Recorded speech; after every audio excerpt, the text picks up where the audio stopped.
Chapter 21. And it came to pass that after we were gotten from them, and had launched, we came with a straight course unto Cus, and the day following unto Rhodes, and from thence unto Patara. And finding a ship sailing over unto Phoenicia, we went aboard, and set forth. Now when we had discovered Cyprus, we left it on the left hand, and sailed into Syria, and landed at Tyre, for there the ship was to unlade her burden. And finding disciples, we tarried there 7 days, who said to Paul through the Spirit that he should not go up to Jerusalem. And when we had accomplished those days, we departed and went our way. And they all brought us on our way, with wives and children, till we were out of the city. And we kneeled down on the shore and prayed. And when we had taken our leave one of another, we took ship, and they returned home again. And when we had finished our course from Tyre, we came to Ptolemais, and saluted the brethren, and abode with them 1 day. And the next day we that were of Paul's company departed, and came unto Caesarea. And we entered into the house of Philip the evangelist, which was one of the 7, and abode with him. And the same man had 4 daughters, virgins, which did prophesy. And as we tarried there many days, there came down from Judea a certain prophet named Agabus. And when he was come unto us, he took Paul's girdle, and bound his own hands and feet, and said, Thus saith the Holy Ghost, So shall the Jews at Jerusalem bind the man that owneth this girdle, and shall deliver him into the hands of the Gentiles.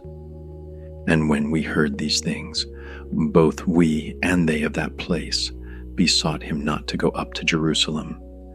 Then Paul answered, What mean ye to weep, and to break mine heart?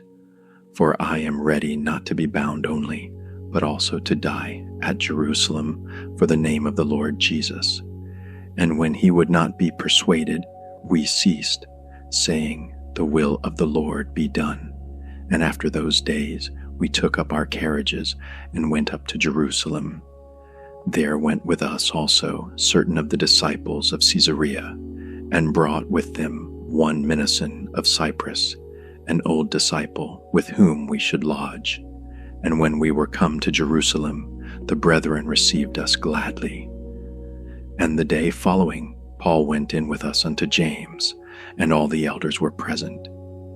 And when he had saluted them, he declared particularly what things God had wrought among the Gentiles by his ministry. And when they heard it, they glorified the Lord, and said unto him, Thou seest, brother, how many thousands of Jews there are which believe, and they are all zealous of the law. And they are informed of thee, that thou teachest all the Jews which are among the Gentiles to forsake Moses, saying that they ought not to circumcise their children, neither to walk after the customs. What is it therefore? The multitude must needs come together, for they will hear that thou art come. Do therefore this that we say to thee, We have 4 men which have a vow on them. Them take, and purify thyself with them, and be at charges with them, that they may shave their heads, and all may know that those things whereof they were informed concerning thee are nothing, but that thou thyself also walkest orderly, and keepest the law. As touching the Gentiles which believe, we have written and concluded that they observe no such thing, save only that they keep themselves from things offered to idols, and from blood, and from strangled, and from fornication. Then Paul took the men, and the next day, purifying himself with them, entered into the temple, to signify the accomplishment of the days of purification, until that an offering should be offered for every one of them. And when the 7 days were almost ended, the Jews which were of Asia, when they saw him in the temple, stirred up all the people, and laid hands on him, crying out, Men of Israel, help! This is the man that teacheth all men everywhere against the people and the law and this place, and further brought Greeks also into the temple, and hath polluted this holy place. For they had seen before with him in the city Trophimus, an Ephesian, whom they supposed that Paul had brought into the temple. And all the city was moved, and the people ran together, and they took Paul, and drew him out of the temple, and forthwith the doors were shut. And as they went about to kill him, tidings came unto the chief captain of the band, that all Jerusalem was in an uproar, who immediately took soldiers and centurions, and ran down unto them. And when they saw the chief captain and the soldiers, they left beating of Paul.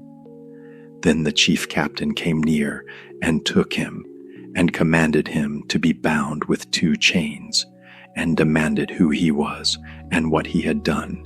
And some cried, one thing, some another, among the multitude.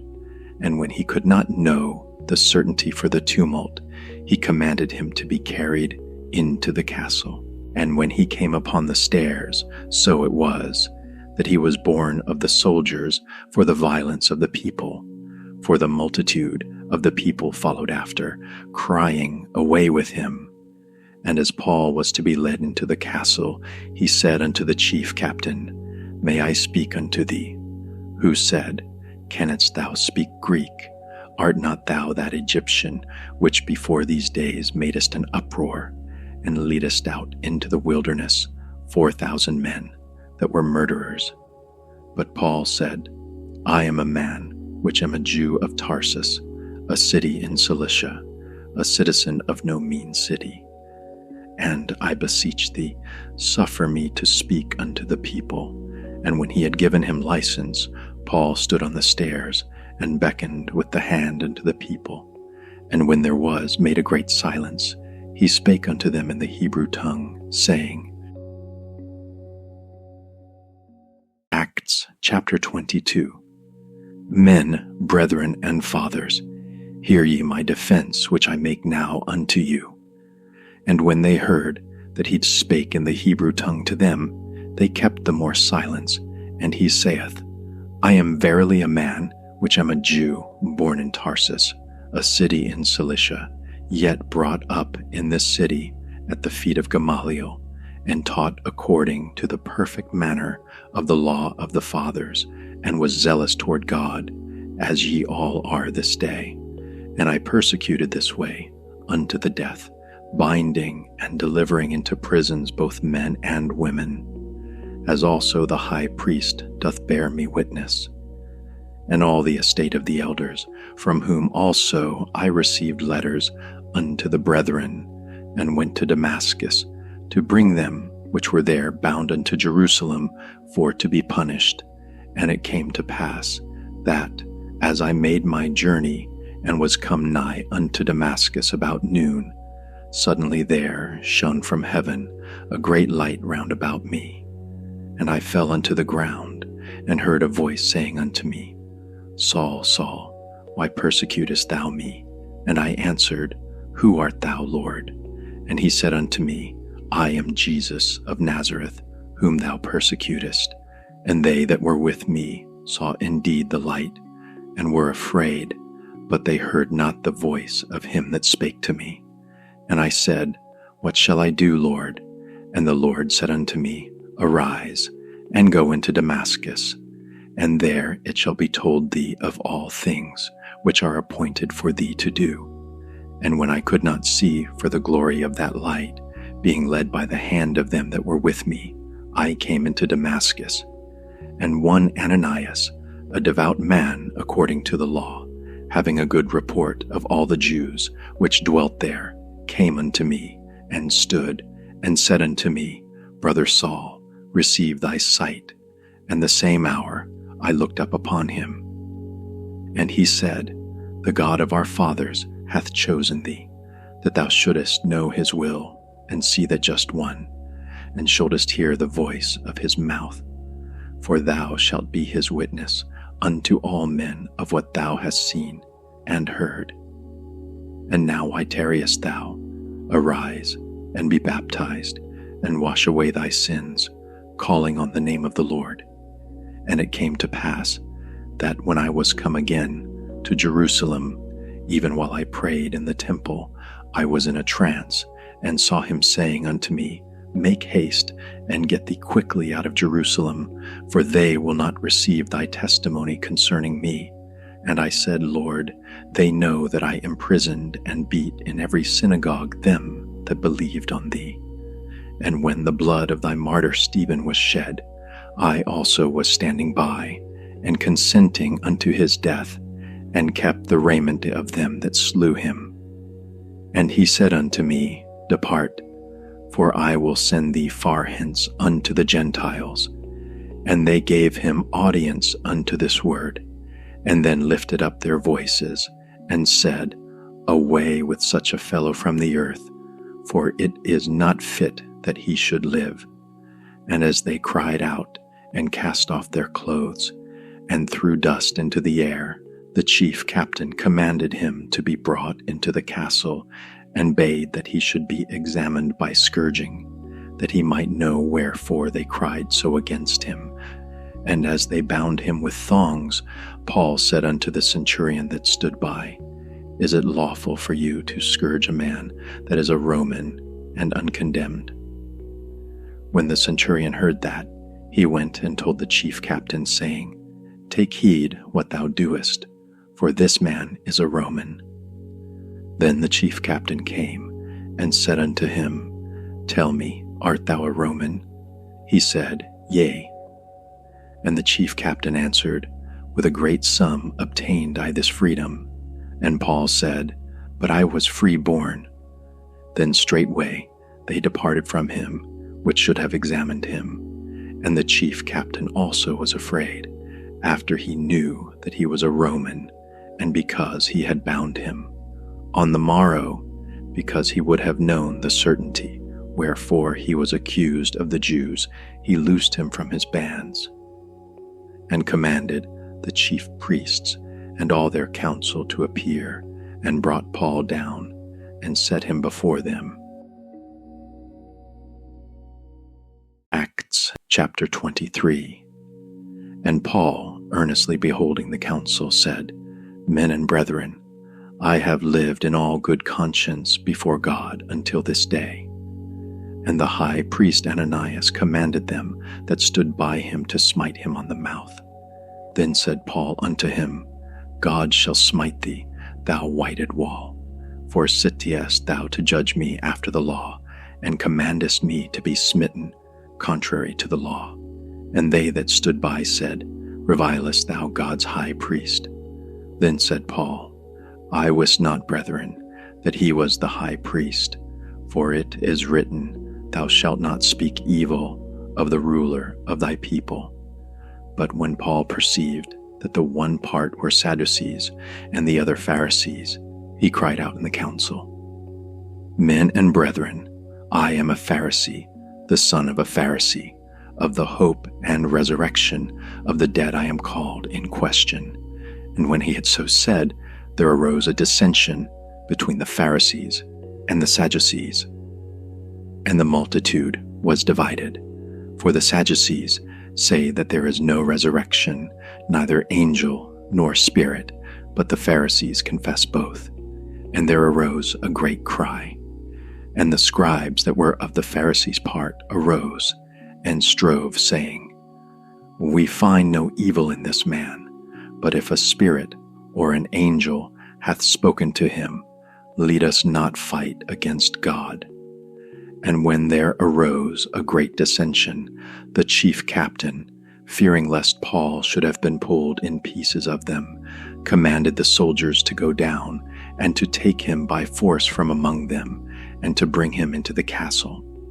And the night following, the Lord stood by him and said, Be of good cheer, Paul, for as thou hast testified of me in Jerusalem, so must thou bear witness also at Rome. And when it was day, certain of the Jews banded together and bound themselves under a curse, saying that they would neither eat nor drink till they had killed Paul. And they were more than 40, which had made this conspiracy. And they came to the chief priests and elders and said, We have bound ourselves under a great curse, that we will eat nothing until we have slain Paul. Now therefore ye with the council signify to the chief captain that he bring him down unto you tomorrow, as though ye would inquire something more perfectly concerning him, and we, or ever he come near, are ready to kill him. And when Paul's sister's son heard of their lying in wait, he went and entered into the castle and told Paul. Then Paul called one of the centurions unto him and said, Bring this young man unto the chief captain, for he hath a certain thing to tell him. So he took him and brought him to the chief captain, and said, Paul the prisoner called me unto him, and prayed me to bring this young man unto thee, who hath something to say unto thee. Then the chief captain took him by the hand, and went with him aside privately, and asked him, What is that thou hast to tell me? And he said, The Jews have agreed to desire thee, that thou wouldest bring down Paul tomorrow into the council, as though they would inquire somewhat of him more perfectly. But do not thou yield unto them, for there lie in wait for him of them more than 40 men, which have bound themselves with an oath, that they will neither eat nor drink till they have killed him. And now are they ready, looking for a promise from thee.